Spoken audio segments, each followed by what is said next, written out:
al Señor para que Él tome el control, ¿ok? Cierren sus ojos en el lugar donde están. Señor Jesús, gracias, Papito Santo, por este día, Señor, que tú has traído, papá, a todos tus hijos que necesitaban escuchar este mensaje, Papito Dios. Tú lo pusiste en mi corazón para darlo a los demás. Te pido, Señor, que seas tú tomando control de mi boca, Señor, de mis pensamientos, y que no permitas que nada que no venga de ti salga de mí, papá. Te pido en ese momento, Señor, que los oídos y los corazones estén abiertos para lo que tú quieras decir. Gracias, Papito Dios, tu Espíritu está en este lugar, lo hemos sentido desde la adoración, papá, desde que entramos aquí. Así que, Señor, sigue aquí, Señor, y sigue hablando a los que tengas que hablar, Señor Jesús. Así como la palabra del pastor Dean, Señor, fue para alguien específico en este lugar, papá. Sé que esta palabra también, Señor, está para alguien, Señor, o varios que están buscando, Señor, respuesta. En tu santo nombre orado, en el nombre de Jesús. Amén. Amén. Bueno, me presento, mi nombre es Daniela Rojas, soy la hija de la pastora y el pastor Aldo Rojas, y el tema de hoy que Dios ha puesto en mi corazón para poder compartir con ustedes es no vas a poder entender la gracia sin intimidad. Así que si alguno está apuntando o quiere tener por ahí, no puedes entender la gracia sin intimidad.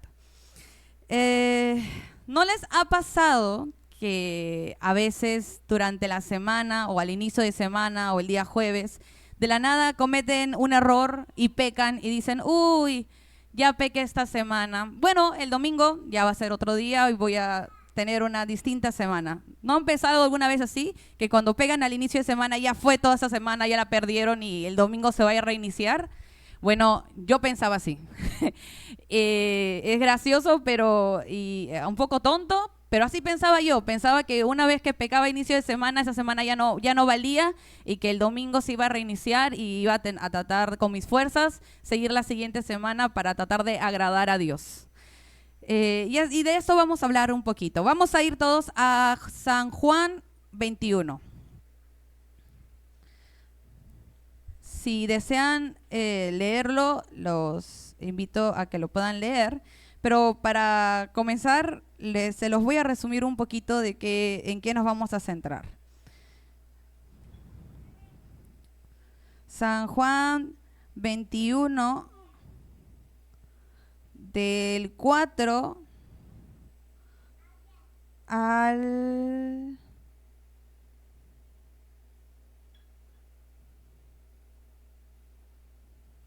22. En estos pasajes vamos a estar paseándonos esta mañana.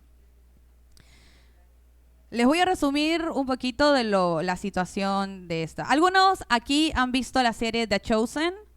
Levanten la mano. ¿Sí? Los que no la han visto, les invito a que la vean porque está muy buena. Es la historia de Jesús dramatizada. Tiene muchas cosas que sí están en la Biblia y otras que son dramatizadas, pero a mí me ayudó muchísimo a poder imaginar y visualizar las cosas que están en este libro, porque a veces imaginar cómo se comportaba en esa época o cómo reaccionaba Jesús, a veces solamente leyendo se me hacía difícil, pero esa serie me ayudó muchísimo y también a investigar más de lo que está en la palabra de Dios. Bueno, ¿qué sucede? ¿Qué está pasando en estos pasajes? En estos pasajes, Pedro con un grupo de los discípulos fueron a pescar en la mañana. Esto ocurre después de que Jesús ya resucitó, se movió salió de la tumba, se mostró a algunos otros discípulos, vieron lo del dedo de Jesús, le dijo, toca el dedo, y ahí creyeron. Pero esta es la primera vez que Pedro se va a conectar con Jesús después de que él le falló y lo negó 3 veces. Pedro estaba muy, muy triste, muy decepcionado de sí mismo y decidió volver a pescar. Dijo, me voy a pescar, me voy a pescar. Y en estos pasajes vemos cómo Pedro está pescando con los discípulos, no encuentran peces y de la nada escuchan una voz que de la orilla le dice, chicos, ¿no tienen algo para comer? Y ellos dicen, ¿quién está hablando ahí? Y era Jesús, pero todavía no lo habían reconocido. Y le dice Jesús, ellos dijeron, no tenemos nada para comer. Y Jesús le dice, tiren la red a la derecha de la barca y pescarán algo. Así lo hicieron y sucedió. Y eso les hizo, oye, así no fue como nos encontramos por primera vez con Jesús. ¡Ah, es Jesús! Y se dieron cuenta. Y en ese momento, ¿qué hace Pedro? Se viste, porque estaba pescando al parecer con poca ropa, se viste y se lanza al mar y empieza a nadar y se empieza a acercar a Jesús. Y él dice, es el Señor. Se acerca y Jesús le dice, traigan alguno de los pescados que acaban de pescar. Porque cuando Pedro lo ve en la orilla, Jesús había hecho una pequeña leña, había hecho una fogatita, tenía panes y un par de peces, y luego le dice, ya, traigan lo que pescaron, vamos a desayunar juntos. Y mientras están comiendo y desayunando, Jesús le hace esta pregunta a Pedro, le dice, Pedro, ¿me amas más que estos? Sí, Señor. Tú dices que tú sabes que te quiero, porque Dios lo sabe todo, Jesús lo sabía todo, respondió Pedro. Y Jesús le dice, apacienta mis corderos.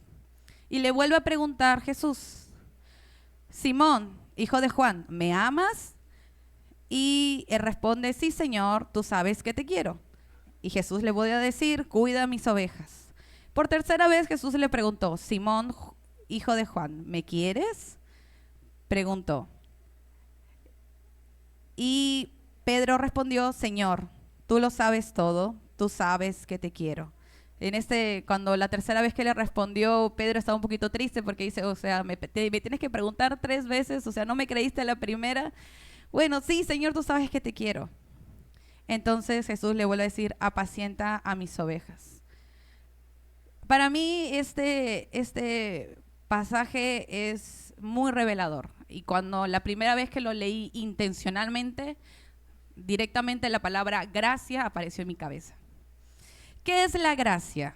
Por definición entendemos que la gracia es un regalo inmerecido, el favor libre e inmerecido de Dios. Esa es la gracia según la entendemos como definición. ¿Alguien me puede dar otro ejemplo de gracia aplicado tal vez al día a día? Los regalos de Navidad para algunos son gracia porque muchas veces los niños no se portan bien, pero igual tienen su regalo de Navidad ahí. O no hacen nada durante todo el año y tienen su regalo de Navidad ahí. También se puede considerar gracia que podamos seguir viviendo con nuestros padres a pesar de ya tener la mayoría de edad. Eso también se puede considerar gracia, porque tal vez deberíamos estar ya independientes haciendo nuestras cosas, pero muchas veces nuestros padres deciden seguir pagando, tal vez no los merecemos, tal vez no nos portamos tan bien, pero ellos están ahí con nosotros. Esto también se puede considerar gracia. Para mí, comparar la gracia de Dios con este tipo de cosas es un poquito... No es suficiente, porque la gracia de Dios para mí es mucho más. En Romanos 6:23 dice, porque la paga del pecado es muerte, pero la dádiva, la gracia, el regalo de Dios es vida eterna en Cristo Jesús, nuestro Señor. Porque nosotros éramos pecadores, merecíamos la muerte, y es por eso que vemos que en el Antiguo Testamento el pueblo de Dios, a través de las leyes de Moisés, tenía que hacer muchos rituales de sacrificio para poder ser limpios y ser considerados puros. Tenían que hacerlo tanto de manera colectiva como de manera individual. Esto lo pueden leer muy bien en el libro de Levíticos. Cuando yo era más pequeña y leía Levíticos, a mí me aburría muchísimo porque era, su máquina, cuántos rituales, cuántas cosas, no entiendo nada. Y lo pasaba rápido. Pero ahora último lo he estado estudiando más y tratando de meditar más y veo realmente nuevamente reflejado la gracia de Dios. Entonces, algunos ejemplos o acá voy a mencionar algunas cosas por las cuales el pueblo de Israel, son muchísimas, así que si tienen tiempo, estudien Levítico, tenían que hacer ofrendas para poder ser santificados. Sacrificio por pecados cometidos sin intención. Sacrificio por tocar algo impuro. Sacrificio cuando eran sanados de la lepra o eran sanados de alguna infección contagiosa. Sacrificio después de dar a luz. Sacrificio después de que las mujeres le vinieran el periodo para ser luego considerados otra vez santas. sacrificio por no cumplir una promesa, sacrificio por la restitución. Y la lista es mucho más grande. Entonces eran muchísimos sacrificios que el pueblo de Israel tenía que hacer durante todo el tiempo que estaban en el campamento para ser considerados santos y puros ante el Señor. Y esa fue la manera en que Dios usó para ilustrarles al pueblo que para estar cerca de Él tenían que estar limpios, tenían que estar santos. No hay ninguna otra forma de poder estar cerca de Dios si no es estando limpio. La santidad de Dios repele el pecado. Entonces, su naturaleza es santo. La naturaleza de Dios es santo. Entonces, porque Él es santo y nosotros somos pecadores, no podíamos estar cerca de Él.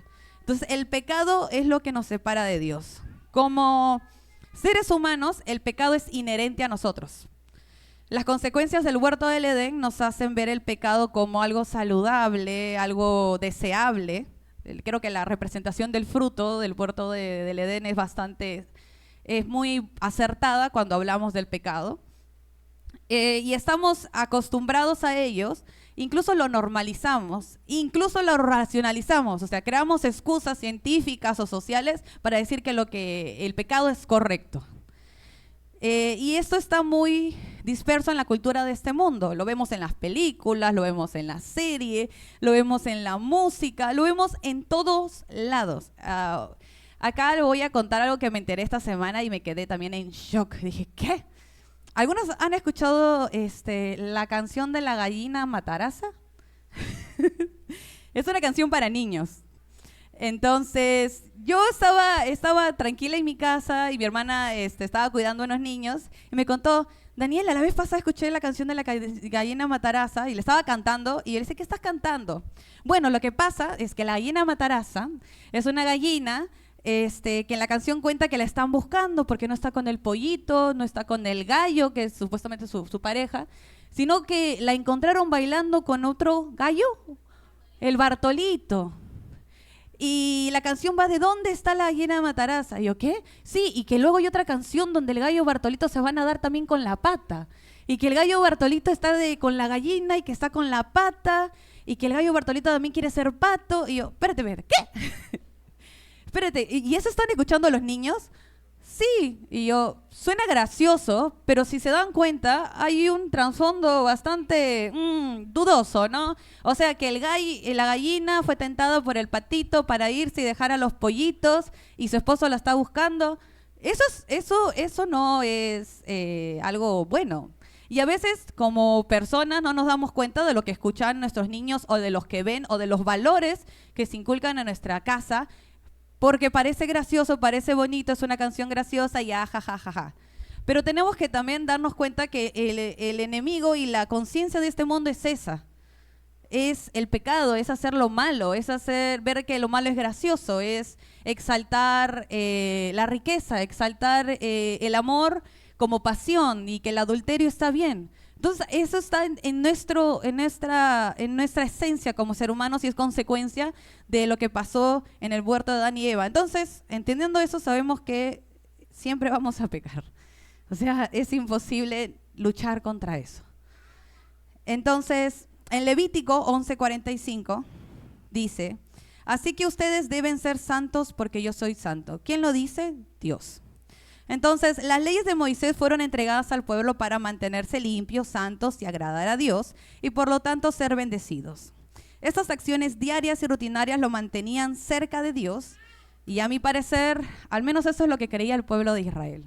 Y a veces nosotros también como seres humanos creamos rituales y cosas que hacer diariamente para que en nuestra cabeza agrademos a Dios. No quiere decir que esas cosas no agradan a Dios porque eran mandatos que Dios le había dado al pueblo de Israel para hacer. Entonces, por lo tanto, sí lo agradecían, pero ellos habían, y nosotros también, olvidado cuál era el corazón o las verdades detrás de todo esto. Lo que Dios quería era estar cerca de ellos, poder estar cerca de ellos. Si ellos estaban limpios y santos, eso quiere decir que Dios podía acercarse a ellos. La finalidad de todo esto era que Dios quería relacionarse con ellos.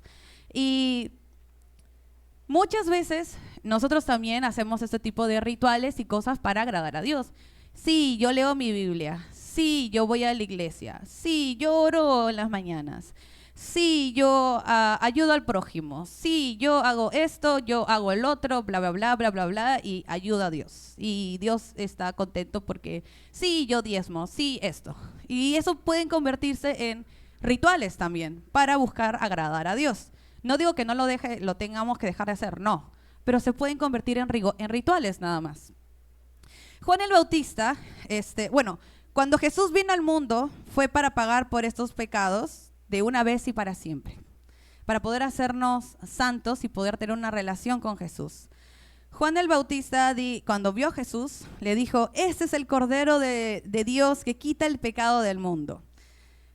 Entonces, cuando Jesús vino al mundo, Él vino para poder cumplir lo que todas las leyes y profecías que se habían dado durante el tiempo de Moisés y después se cumplieran. En Él, en Jesús, se cumple la ley de Moisés y se cumplen todas las profecías y promesas. En su sacrificio, en ese sacrificio de amor que no merecemos, que es la gracia de Dios para la humanidad, en Él se cumple todo. Entonces, si la gracia de Dios es Jesús, el regalo inmerecido para este mundo y para nosotros es Jesús. Él es el único que nos va a limpiar del pecado. ¿Lo entendemos? ¿Lo sabemos? Ok, muy bien. Entonces, exacto, ahí va. Pero muchas veces como seguidores de Jesús, lo entendemos este concepto de santidad, entendemos que Jesús es la gracia de Dios, que solo a través de Jesús podemos tener relación con Dios, que Jesús nos limpió del pecado. Lo entendemos, lo conocemos y muchas veces los compartimos, pero muchas veces no lo vivimos o esto no llega a nuestro corazón. Se queda aquí, pero no llega a nuestro corazón, es decir, no hace rema. Muchas veces no vivimos ni disfrutamos de la gracia de Dios. Incluso muchas veces desmerecemos lo que Jesús hizo en la cruz por nosotros. ¿Y cómo es eso posible, aún sabiendo todo esto? Bueno, les voy a contar un poquito de mi testimonio. Es la primera vez que voy a contar mi testimonio, así que iglesia, sean compasivos conmigo. Bueno, como sabrán, yo nací en un hogar cristiano. Mis papás aman a Dios con locura. Y por eso muchas veces dejaron su estabilidad, entre comillas, porque luego aprendí que la estabilidad es Cristo y cualquier otra cosa que yo llame mi estabilidad está reemplazando a Jesús. Entonces ellos reemplazaron muchas veces su estabilidad económica, emocional, de familia, para estar con Jesús y dejaron muchas veces todo. Y eso lo hicieron porque ellos querían cumplir la misión particular que Dios había puesto en sus corazones. Desde pequeña vi y viví las manifestaciones del poder de Dios, vi sanidades, vi milagros, el tema de las lenguas también lo vi muchas profecías cumplidas, vi cómo Dios restauraba la vida de otras personas. Literal, estábamos una vez en un encuentro y yo vi cómo una persona entró al encuentro con un rostro de amargura y dolor y durante el encuentro Dios comenzó su restauración con ella y cuando salió del encuentro tenía una cara totalmente distinta, brillaba su cara. Y dije, wow, esto solamente puede ser el poder de Dios. Y también viví y disfruté muchas de sus bendiciones. Veía lo que Dios hacía con la vida de mis padres y crecí y decidí involucrarme en la iglesia. Ingresé en la estructura eclesiástica porque los admiraba muchísimo a mis papás y veía lo que Dios hacía en sus vidas y yo también quería lo mismo. Me alegraba, los veía alegres a pesar de las luchas y dificultades que muchas veces tuvimos que pasar como familia. Los veía plenos, siempre estaban, a pesar de muchos problemas que tuvimos, porque nadie es perfecto, siempre los veía gozosos. Y creo que cuando hablábamos a veces le decía, papá, ¿no quieres mejor hacer otra cosa? ¿No quieres dedicarte a otra cosa, mamá? Y me decían, no, a pesar de que a veces pueda tener esos pensamientos, no me imagino mi vida sin hacer esto. Y decía, ok, yo también quiero eso. Entonces decidí abocarme al ministerio y decía que yo conocía a Dios. No les voy a mentir, yo sí leía la Biblia durante toda mi niñez, obviamente por crecer en un hogar cristiano. Me llevaron a la escuelita dominical, serví en el ministerio de niños, luego crecí, tenía mis amiguitas y con ellas también serví en el Ministerio de Niños. Luego nos tuvimos que cambiar de iglesia y empecé a servir en jóvenes, empecé a servir en la alabanza. Y durante todo ese periodo Dios me dio muchos dones y talentos y despertó cosas que yo no sabía que tenía. Y Dios estaba conmigo durante todo ese caminar. Yo no lo veía tanto así, sentía que todo esto salía porque yo me esforzaba y porque estaba dentro del ambiente. Entonces, porque estaba dentro del ambiente, todas estas cosas ocurrían. Yo decía que amaba a Jesús, que dejaría todo por Él y hacía muchas acciones y rituales para agradar a Dios. Como ya les comenté, servía en la iglesia, inicié varios ministerios, creé muchas cosas. Durante pandemia me aboqué a lo que fue servicios en transmisión. Y sí, hice muchísimas cosas, igual que el pueblo de Israel. Pero ¿saben qué pasó? Cuando llegué a la edad de la independencia, la edad de toma de decisiones, empecé a vivir en pecado. Aún sabiendo lo que era el pecado, porque me lo habían enseñado y lo había visto en otras personas y cómo les había afectado, aún sabiendo que eso no le agradaba a Dios, aún sabiendo las posibles consecuencias, decidí vivir en pecado, pero seguía sirviendo a Dios. Y vivía como Hannah Montana. ¿Algunos recuerdan Hannah Montana? Era una serie de Disney que a mí me encantaba muchísimo. Y tenía la frase, lo mejor de los dos mundos. Tenía Miley Stewart, que era Hannah Montana. Y yo decía también, tengo lo mejor de los dos mundos. Y todo esto lo hacía ocultas. Estaba en tibieza. Estaba con un pie aquí y con un pie allá. Dejé que mis pensamientos y deseos, mi iniquidad, tomara control de mí. ¿Había hecho mi oración de salvación? Sí. ¿Asistí a la iglesia? Sí. ¿Me bauticé? Sí, mi papá me bautizó en la iglesia, fue muy bonito. Pero entonces, ¿qué había pasado? ¿Qué había hecho mal? ¿Por qué de la nada empecé a vivir en pecado a pesar de todo lo que había visto y vivido? Durante esta etapa de digamos, rebeldía, de ocultar lo que estaba pasando en mi vida, mi papá, a pesar de que no sabía, siempre me repetía esta frase. Me encanta, Daniela, las cosas que haces. Me encanta lo que haces por la iglesia, pero ¿sabes qué? Enamórate de Jesús. Y cada vez que mi papá me decía esa frase, esa palabra, era como que alguien me descubriera. Y me repetía, enamórate de Jesús. Y yo recuerdo que le decía, papá, eso es lo que estoy tratando de hacer. Y me iba a mi cuarto, y cerraba la puerta. Y me molestaba, porque me sentía como que me está juzgando. ¿Tú cómo sabes si yo amo a Dios o no? ¿Quién eres tú para decirme eso? Y de verdad en esa época odiaba cuando mi papá me decía esas cosas. Pero mientras tanto, mientras vivía en pecado, siempre vivía en culpa. Por eso eran mis reacciones. Mis reacciones de no querer que nadie supiera nada, de aparentar una cosa y cerrar la puerta y ser otra en mi soledad. Me sentía muy mal porque sabía lo que estaba haciendo, pero no podía entender aún que por muchas veces que yo lo intentara con mis fuerzas detener lo que estaba haciendo, no podía. Porque algunas veces te dicen, sí, pero deja de hacer lo que estás haciendo. Y muchas veces las personas que escuchan eso dicen, sí, lo estoy intentando, pero no puedo. Y lo entiendo porque yo también lo viví. Muchas veces es muy fácil decir, deja de hacerlo. Como cuando hay esos comerciales que te dicen, deja de estar deprimido.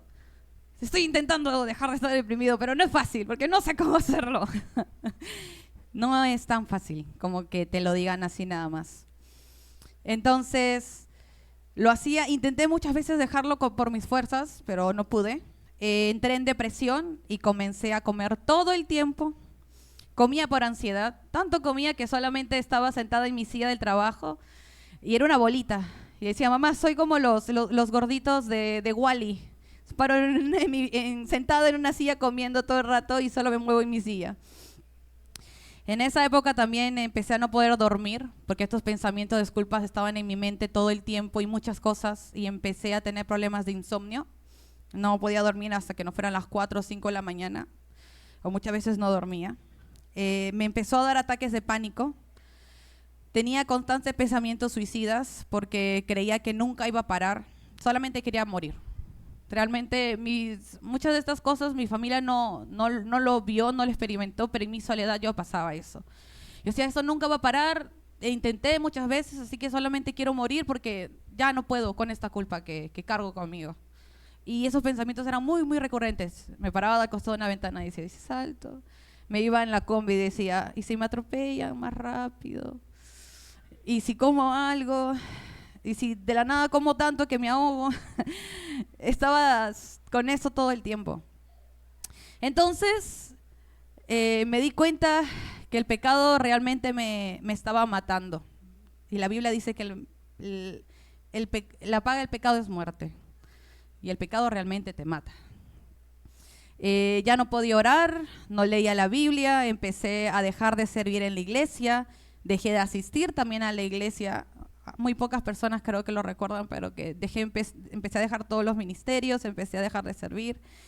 Y también lastimé muchísimo a la gente que me rodeaba, lastimé muchísimo a mi familia, a mis amigos. Entonces, una noche en la que ya no podía más, oré y le dije, Señor, no puedo más con esto, trato de parar y no puedo, me odio a mí misma por todo lo que hago, quiero que esto pare, quiero morir.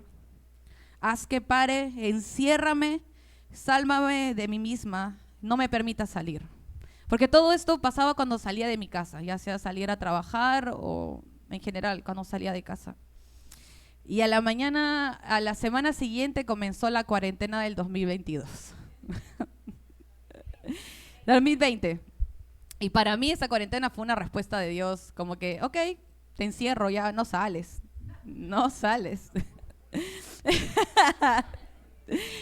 A veces sentía mal, porque nosotros decían, sí, estamos pasando tantas cosas. Muchos de nosotros pasamos cosas muy feas durante cuarentena. Y yo estaba, gracias Señor por la cuarentena. Y en ese momento fue cuando Dios comenzó su restauración conmigo.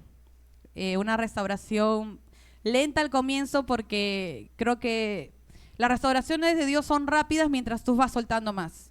Mientras tú no sueltes y permitas que Dios haga las cosas, la restauración se vuelve más lenta.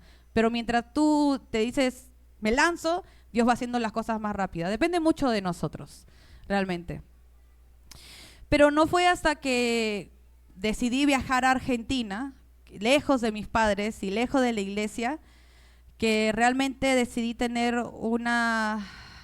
ser muy intencional con mi relación con Jesús. Porque yo decía, bueno, en Argentina va a ser el resultado de lo que pasó en la cuarentena, decía yo. En Argentina se va a definir porque ya no va a estar la presión tal vez de la iglesia o de ser hija de pastor. No digo que ustedes como iglesia me presionen a mí, pero es una carga invisible que como hijos de pastores o hijos de líderes muchas veces tenemos sobre nosotros, ¿no? Pero dije, ya bueno, esto ya no va a estar, voy a estar lejos de mis padres, voy a estar viviendo en mi propia casa con mis propias reglas, entonces ahí se va a ver. Y realmente fue en Argentina cuando decidí ser intencional con mi relación con Jesús. Apenas llegué, mi hermano me insertó en una iglesia, como les contó cuando predicó. Me insertó en una iglesia, hice amigas, vi una amiga que era súper apasionada y loca de Dios, una chica en la comunidad, y dije, esta tiene que ser mi amiga. Y ese mismo día me agarré como garrapata y no la solté. Hasta ahora somos amigas. Yo les digo eso, es muy gracioso, pero es como que ellas dos no permitían tener muchas amigas en realidad. O sea, tenían por ahí, pero ellas dos eran súper unidas. Y yo dije, yo quiero. Y agarré y le dije, Señor, ellas me van a contagiar de ti. Y gracias a Dios en la iglesia en la que estuve desde la primera noche de la reunión de jóvenes, Dios me mostró la importancia de ser intencional, de buscarlo a Él, de siempre estar asombrada cuando lo busque. Mi pastora, que se llama también Daniela, siempre habla sobre el tema de ser intencional y relación con Dios. Y cuando salimos del servicio en la noche en Argentina, dicen que Argentina es la ciudad que nunca duerme. Y es cierto, porque con los jóvenes de la iglesia nos quedamos hasta las 5 de la mañana hablando después del servicio de jóvenes, literal. Yo la primera noche estaba asustada porque dije, ¿cómo voy a volver a mi casa? ¿Me van a secuestrar? ¿Cómo hago? Ellos son muy normales, para allá es muy normal porque todas las líneas están conectadas y siempre buses todo el día. Entonces, no, te tomas el bus acá y luego te bajas y caminas. Y la primera noche me dio miedo, pero al final me acostumbré. Pero en las reuniones, cuando íbamos a comer a McDonald's o lo que estaba abierto, porque también algunas cosas todavía no estaban cerradas, siempre era hablar de las maravillas de Dios. Oye, pasó esto en el culto. Oye, sí vi esto en el culto. Oye, esta semana pasó esto. Y todo el tiempo era hablar de lo que Dios había hecho. Y yo decía, ¿de verdad existen jóvenes así? O sea, no es que en la iglesia no la hayamos visto, pero no era tan común.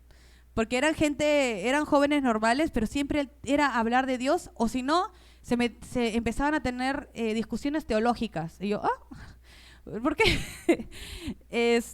Y empezaron, no, pero que la palabra de Dios dice esto y esto, no, pero esto y esto, bueno, pues lo puedes aplicar a tu vida. Y también en las reuniones hablaban sobre las cosas que estaban pasando y los chicos le daban versículos para fortalecerlo. Y fue como que Dios me rodeó de ese tipo de personas que buscaban intencionalmente agradar a Dios.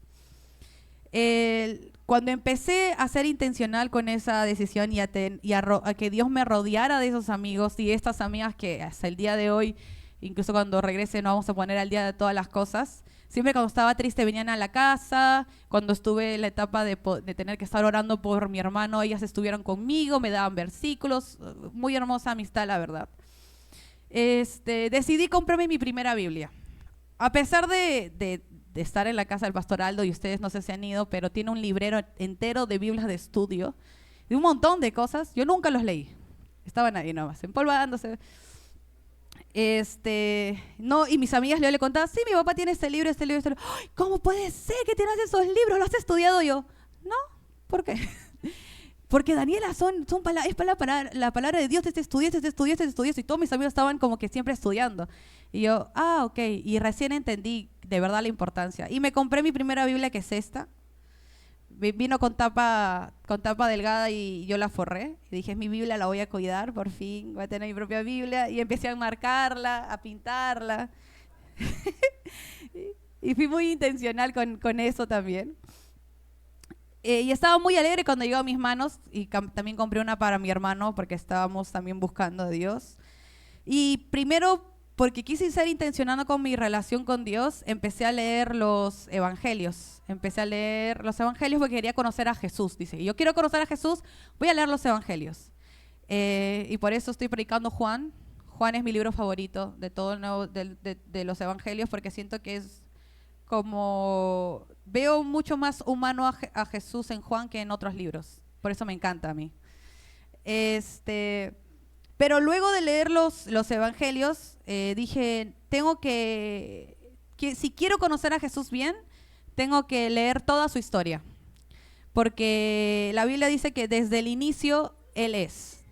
Desde el inicio Él estaba. Entonces dije, tengo que leer todo. Me empecé a leer toda la Biblia, si sigo leyéndola todavía, porque me cuesta, y sigo aprendiendo en esto, en Génesis. Y desde Génesis, desde el primer capítulo, Dios me hizo llorar, porque era como que veía la gracia de Dios, veía su amor, veía a Jesús también en Génesis, veía su amor.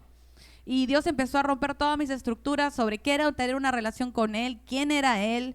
Mi papá a veces predica, pero yo le decía eso. Yo antes creía que Dios era como Zeus. Para mí, en mi cerebro, Dios era Zeus. Era de arriba, me lanzaba rayos, ¡pah!, cada vez que me equivocaba. Ese era mi entendimiento de Dios. A pesar de crecer en un hogar cristiano, a pesar de que mis papás sean los pastores Aldo y Sara Rojas, que nada que ver, nunca me habían dicho eso, pero en mi cerebro había creado tantas cosas que no entendía. Entonces, al tener intimidad con Jesús, empecé a entender lo que Él había hecho por mí. Su gracia, lo que siempre quiso para mi vida, que Él quería estar junto a mí. Mientras más entendía a Jesús, más fácil era entender su perdón de pecados. Recuerdan que yo estaba siendo restaurada por Jesús. Incluso entré a una escuela en la iglesia que se llamaba King School, donde aprendíamos más también sobre Jesús. Y durante la escuela Dios también me empezó a restaurar y a cambiar mi visión de lo que era Él, a restaurar esta visión.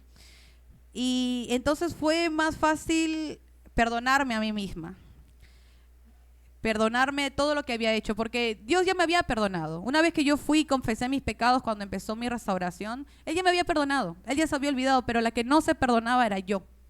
Yo no me sentía digna. Yo creía que esto que no iba a volver a tener lo que tal vez Dios me decía. Creo que el domingo pasado el pastor predicó sobre eso, sobre el perdón a uno mismo. Y a veces queremos lo del pasado, pero Dios quiere hacer cosas nuevas. Y yo no lo podía entender. Empecé a entender que sus bondades son nuevas cada mañana y Dios me empezó a llevar todo un mes, todos los días, a agradecerle por todo lo que tenía y por todo lo que no tenía. Y estar todas las semanas agradeciendo. También empecé a entender que debo ver el mundo con sus ojos, como Él los vio, con ojos de amor. Y fue cuando empecé a tener más relación con Él, que su fuego empezó a arder en mí. Que el avivamiento personal que estamos orando este año y que estamos buscando empezó a encenderse en mí. Entonces la culpa de mi pasado empezó a apagarse, a pesarme mucho menos, porque empecé a soltar la culpa, empecé a aceptar su perdón día a día, a creer lo que Él hizo en la cruz, aprendí más sobre su gracia y empecé a vivir en gracia. Vivir en gracia es entender día a día que Dios ya te perdonó. Dios ya te perdonó. Él se olvida de tus pecados. Es aceptar lo que hizo en la cruz todos los días y no permitir que el pecado o la culpa del pasado se siga arrastrando. Porque mientras más conocemos de Él, entendemos esto. Y por eso la prédica de hoy se llama "No puedes entender la gracia de Dios sin tener una relación con Él". Yo empecé a entender su gracia y empecé a vivir en gracia cuando empecé a tener una relación con Él. Y creo que en esta iglesia hablamos mucho de eso y siempre lo repetimos: relación, intimidad, intimidad, intimidad. Porque es necesaria tener la intimidad con Jesús, que es la gracia de Dios, para poder acceder a todo lo que Él quiere. Pero primero tenemos que tener una intimidad con Él. Dios empezó a crear nuevas memorias en mí. No sé si les ha pasado a ustedes, hay un término que se llama síndrome de estrés postraumático y creo que se detona cuando hay pequeños triggers o cosas que ocurren. Y a mí me pasaba eso y creo que muchas veces de nosotros también nos pasa eso con el pecado, ¿no? Que a veces ven un objeto o alguien dice una palabra y esto de la nada, ¡pum!, trae todos los pecados que habías hecho en el pasado. A mí me pasaba mucho. Me pasaba mucho que alguien decía una palabra o de la nada veía un anuncio o de la nada saltaba algo y esto, ¡pum!, me traía todo el pecado y me volvía a sentirme indigna. Pero algo gracioso que Dios hizo es que empezó a reemplazar esos recuerdos.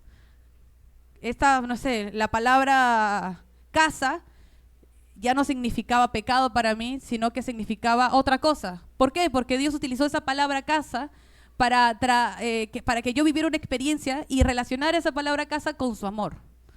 A eso yo le llamo Dios empezó a crear nuevas memorias en mí.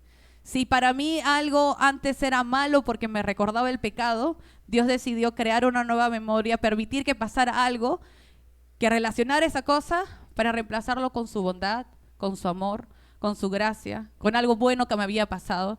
Y empezó a borrar esas memorias del pasado con unas nuevas. Entonces Jesús empezó a hacer nuevas memorias en mí y a recordarme que en Él lo tenía todo y a recordarme que Él seguía teniendo una misión particular conmigo y que la quería cumplir.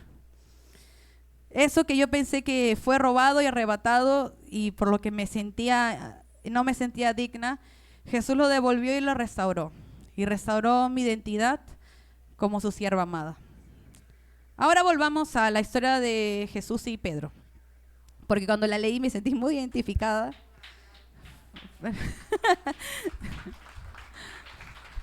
Al Señor, amén. En el pasaje que leímos de Pedro, si nos vamos otra vez a Juan 21, vemos el reencuentro de Jesús con Pedro, luego de que él lo hubiera negado 3 veces, mientras Jesús era sentenciado y humillado. O sea, Jesús estaba siendo sentenciado y humillado y él empezó a negar. Eso es una culpa muy grande que llevaba Pedro. Se sentía mal y yo me relaciono con él. ¿Qué hizo Jesús? En el versículo 21 del 5 al 6 vemos que les habló como si fueran sus amigos. Llamó su atención. Les mostró que Él estaba allí. Muchachos, ¿no tienen algo para comer?, les preguntó Jesús. No, le respondieron ellos. Tiren la red a la derecha de la barca y pescarán algo. ¿Qué hizo Jesús? Los llamó, le dijo, chicos, muchachos, ¿tienen algo para comer? Llamó su atención. Estaba ahí Jesús. ¿Qué más hizo Jesús? Les preparó el desayuno, les dio de comer. Y les dio de comer, para mí significa, los invitó a intimar con Él, a tener una relación con Él. A Jesús le dijo, traigan los pescados que acaban de sacar. Les dijo en el 12, vengan a desayunar, que está a la mesa. Jesús se acercó, tomó el pan y se lo dio a ellos e hizo lo mismo con el pescado. Jesús los invitó a comer. Te invitó a tener una relación íntima con Él. Y cuando yo estuve en pecado también me invitó a ser restaurada durante cuarentena. Me invitó.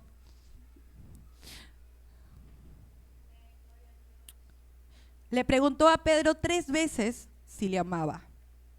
3 veces él lo negó. 3 veces. 3 veces lo perdonó. 3 ya no sería un número de dolor, sino que ahora era el número de la relación de los dos. Dios creó nuevas memorias con Pedro. Y Él quiere, con lo que tú pasaste, con tu pecado, con tu culpa, crear nuevas memorias contigo. No lo va a dejar así como está. No solamente te va a perdonar, sino que también te va a restaurar y a crear nuevas memorias contigo. Jesús creó nuevas memorias en Pedro. 3 veces lo posicionó en su destino. Apacienta mis ovejas, apacienta mis ovejas, apacienta mis ovejas. Y lo mismo hizo conmigo. Me recordó cuál era mi llamado. Y no solo me recordó cuál era mi llamado, sino también me preparó. Y ahora estoy haciendo cosas que no pensé que iba a ser digna de hacer. Pero así es Dios. No solo te perdona, no solo hace nuevas memorias, sino que te vuelve a posicionar en tu llamado. Eso que tú creías que el enemigo te había quitado, eso nunca te lo quitó. Eso nunca fue de él siempre fue de ti. Y nunca te lo quitó. 3 veces. ¿Y qué más le dijo? En el versículo 21, 19 a 9, le dijo, sígueme. Le dijo Jesús, sígueme. Y si leemos más abajo, Pedro le ve que Juan está al costado de Jesús también. Le dice, ¿y él por qué también te está siguiendo? Y Jesús, ¿qué le responde? En el versículo 22. Si quiero que él permanezca vivo hasta que yo vuelva, ¿a ti qué? Gracias. Solo sígueme. Y esto yo lo veo como, muchas veces nosotros vemos en los demás, no, pero él está haciendo esto, él está haciendo el otro. Apuntamos, no vemos con gracia a los demás. Decimos, no, pero él está en este caminar y él está haciendo esto. Y Jesús te dice, él está en su proceso, yo estoy trabajando con él de esta manera. ¿A ti qué te importa? Tú sígueme, nada más. Y eso lo mismo le dijo a Pedro. Que a mí también me lo dijo. Porque a veces yo también juzgaba a las demás personas, incluso ya Dios estando restaurándome, estando en Argentina, decía, uy, pero este hace esto y este hace el otro. Y luego Dios me decía, yo tengo procesos con ellos que tú no entiendes. Así también lo tuve contigo. Y la misionera con la que trabajo, Brittany, me decía, tenemos que ver con gracia a los demás. Con gracia a los demás. Porque ellos también como misioneros muchas veces los trataron mal, los humillaron, lo hicieron sentir mal, les robaron. Pero ellos siempre me decían, tenemos que ver con gracia a los demás. Gracia. Así la misma gracia que Dios tuvo contigo y conmigo, ten con los demás. ¿Y qué hizo Pedro? Pedro en el versículo 7 leemos, es el Señor, dijo Pedro, el discípulo a quien Jesús amaba. Le dijo a Pedro, el discípulo que Jesús amaba. Tan pronto como Simón Pedro lo oyó, es el Señor, se puso las ropas, pues estaba semidesnudo y se tiró al agua. Eso hizo Pedro. ¿Y qué tenemos que hacer nosotros? Tirarnos al agua, correr hacia Él, lanzarnos hacia Él, fijar nuestros ojos en Cristo. Y nada más. Jesús te dice, fija tus ojos en mí y yo me encargaré del resto. Y en el camino, mientras fijamos nuestros ojos en Él, en el amado, nos empezamos a enamorar de Él. Y eso es lo que creo que mi papá quería decir con enamórate de Jesús. Eso es enamorarse de Jesús. Fijar nuestros ojos en Él. A pesar de cualquier cosa, fija tus ojos en Él. ¿Y qué pasa si fallas y si vuelves a pecar? Como en una carrera. La Biblia habla sobre la carrera de Cristo, que tenemos que correr la carrera. Y en una carrera muchas veces los corredores se caen, tropiezan, incluso cuando están entrenando pasan cosas. Se tienen que volver a levantar, si no, ¿cómo vas a ganar la carrera? ¿Cómo vas a terminar la carrera? Entonces, si te caes, si vuelves a fallar, te levantas, te sacudes, en nuestro caso pedimos perdón y seguimos corriendo. ¿Es así de fácil? Sí, porque esa es la gracia de Dios. Dios se perdona y tú sigues adelante. Es decir, no voy a caerme en la misma piedra otra vez, porque supuestamente es una carrera y estamos avanzando, y si te caes en la misma piedra es que no estabas avanzando. Entonces, si te arrepientes, el Señor te perdona y tú sigues avanzando. Y si te caes y empiezas a sangrar, si lo llamas, Él te va a limpiar, restaurar y te va a decir, ok, adelante, sigue corriendo, porque el camino tiene que seguir avanzando. Jesús no espera que seas perfecto. No sé dónde lo habremos escuchado o es algo inherente al ser humano, porque a mí nunca me lo dijeron, pero yo siempre me lo puse en mi cabeza que tenía que ser perfecta. Jesús no espera que seas perfecto. Él sabe que somos humanos, Él sabe que nos vamos a equivocar. Y es por eso que Él vino, porque sabe que sin Él nunca vamos a ser perfectos. Porque si el pueblo de Israel, haciendo todos los sacrificios que hacían, podía llegar a ser perfectos, no hubiera sido necesario que Jesús viniera. Por lo tanto, Él no espera que seas perfecto. Él solamente espera que tengas una relación con Él. Vino porque Él sabía que no podíamos vivir sin Él. Vino porque sabía que el pecado nos iba a matar y Él nos quería salvar. Así que no permitas que nada ni nadie te aleje de tener una relación con Él. Porque en una relación con Él, en Jesús, en tener intimidad con Él, es cuando eres salvo, sano y tienes gracia y empiezas a avanzar en Él, empieza el avivamiento, empiezan muchas cosas, pero solamente teniendo una relación con Él. Dios caminaba en el huerto del Edén con Adán y Eva, y mientras caminaba la Biblia dice que hablaba con ellos. Y Él anhela volver a tener ese tipo de relación con nosotros. ¿Se imaginan? El papá queriendo tener una relación como la tenía al inicio de la creación con nosotros. Él quiere eso. Él quiere hablar contigo. Él te quiere tener cerca. Él quiere que tú disfrutes de su gracia, que disfrutes de su perdón. No permitas que la culpa del pecado, del pasado y de las presiones de este mundo te alejen de tener una relación con Él. El enemigo ha venido solo a matar y destruir, y la Biblia dice en Apocalipsis 12:10, menciona que el diablo es el acusador, el enemigo de nosotros los hijos de Dios viene a acusarnos. Y siempre va a estar ahí acusándote, siempre va a estar. Y nuestra carne también va a estar, como hablamos en el inicio, siempre no queriendo hacer lo bueno. Pero si nosotros tenemos nuestros ojos en Cristo, a pesar de nuestra imperfección, a pesar de nuestro amor que no es el perfecto amor, Él se va a encargar y Él va a hacer las cosas. Pero tu mirada tiene que estar simplemente fija en Él. ¿Y qué es tener intimidad? Intimidad con Dios no es separar tus 2 horas diarias para tu devocional. Hermano, eso no es intimidad con Dios. Eso yo lo pondría como una cita. Es una cita. Y para tener una relación con amigos y personas, es necesario las citas para poder conocerse. Si son bonitas, separarlo estos tiempos. Pero yo no le llamaría a eso a tener intimidad. Y lo entendí mientras más conocía a Jesús. Está bueno, es necesario hacerlo, tenemos que hacerlo, las citas son importantes para que las relaciones crezcan, pero eso no es intimidad. Intimidad con la persona de Jesús es mucho más que eso. Intimidad es leer su Biblia, es caminar y disfrutar de la naturaleza de Jesús y a donde veas puedas ver la gracia de Jesús. Eso es intimidad. Es hablar con Él antes de tomar cualquier decisión, ya sea importante o no importante, muy pequeña.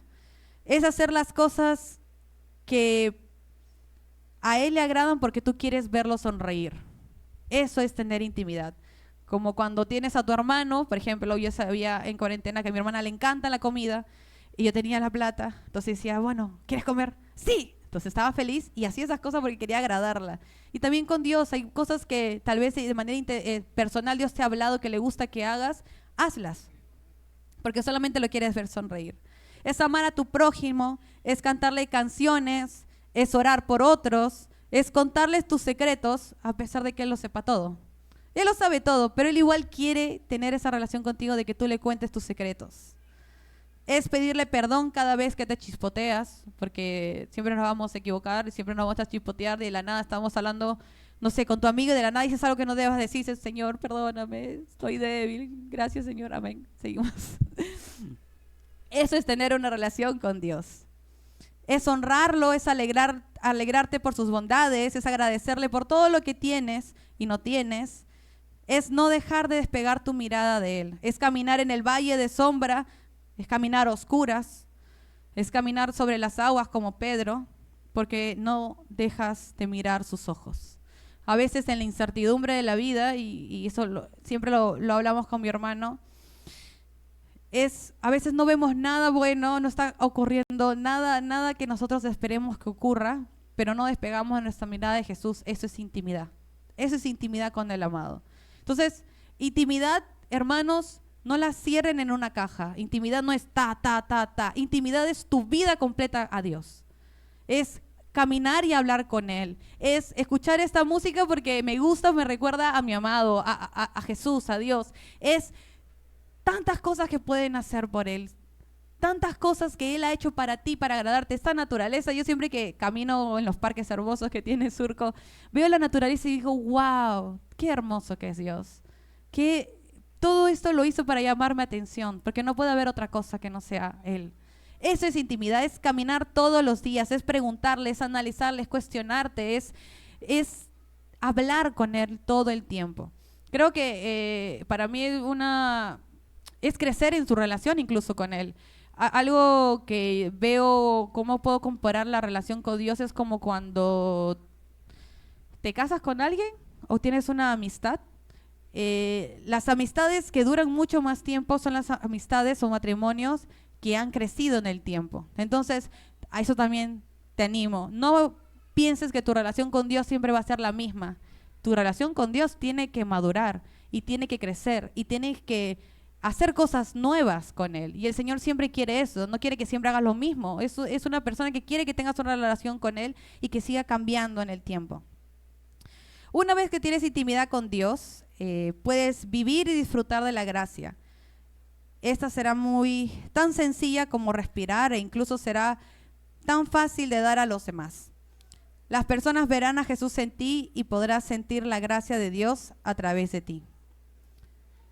Estefano, ¿me puedes ayudar con la guitarra? No podemos y no vamos a entender la gracia de Dios si no tenemos intimidad con Él. Es así. No vamos a entender su amor inmesurable si no tenemos intimidad con Él.